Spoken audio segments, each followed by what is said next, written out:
Hello dear views, আসসালামু আলাইকুম। আপনারা দেখতে পাচ্ছেন আমি একটি স্টুডেন্টদের রেজাল্ট শিট নিয়েছি। তো আমি আজকে আপনাদেরকে শেখাবো আপনারা কিভাবে একটি রেজাল্ট শিটকে আপনারা total, average, maximum and minimum সংখ্যাগুলো বের করবেন। তো চলুন কথা না বাড়িয়ে শুরু করা যাক আজকের টিউটোরিয়ালটি। ফার্স্ট অফ অল, যদি আমি এই 6টি সাবজেক্টের টোটাল বের করতে চাই, তো সেক্ষেত্রে আমি এখানে ইকুয়াল সাইনকে কল করব অ্যান্ড দেন আমরা সাম ফর্মুলাটি ইউজ করব। অ্যান্ড সাম ফর্মুলাটি ইউজ করার পরে আমরা রেঞ্জ হিসাবে পুরো ডাটাকে সিলেক্ট করে দিব অ্যান্ড দেন আমরা ব্র্যাকেট ক্লোজ করে দিয়ে এন্টার করে দিব।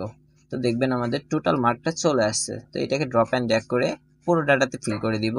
তো সেক্ষেত্রে আমাদের সকল স্টুডেন্টের রেজাল্টই টোটাল হয়ে যাবে। তো সেক্ষেত্রে যদি আমরা অ্যাভারেজ বের করতে যাই, তো সেক্ষেত্রে আমরা সেই সেলে চলে যাব অ্যান্ড দেন আমরা ইকুয়াল সাইনকে কল করব অ্যান্ড অ্যাভারেজ ফর্মুলাটি ইউজ করব।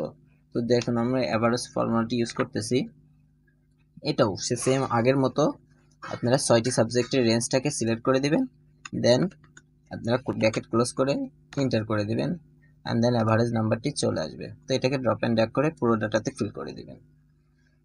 ঠিক সেইভাবে আপনারা যদি ম্যাক্সিমাম নাম্বারটি বের করতে চান, তো সেক্ষেত্রে আমরা জাস্ট ইকুয়াল ফর্মুলাটি কল করবেন অ্যান্ড দেন ম্যাক্সিমাম ফর্মুলাটি ইউজ করবেন। তো সেই ক্ষেত্রে আপনারা জাস্ট পুনরায় আবার সেই 6টি সাবজেক্টকে সিলেক্ট করে দেবেন। ফার্স্ট যে স্টুডেন্ট আছে তারটা করে দেন আমরা ড্রপ অ্যান্ড ড্র্যাগ করে দিব।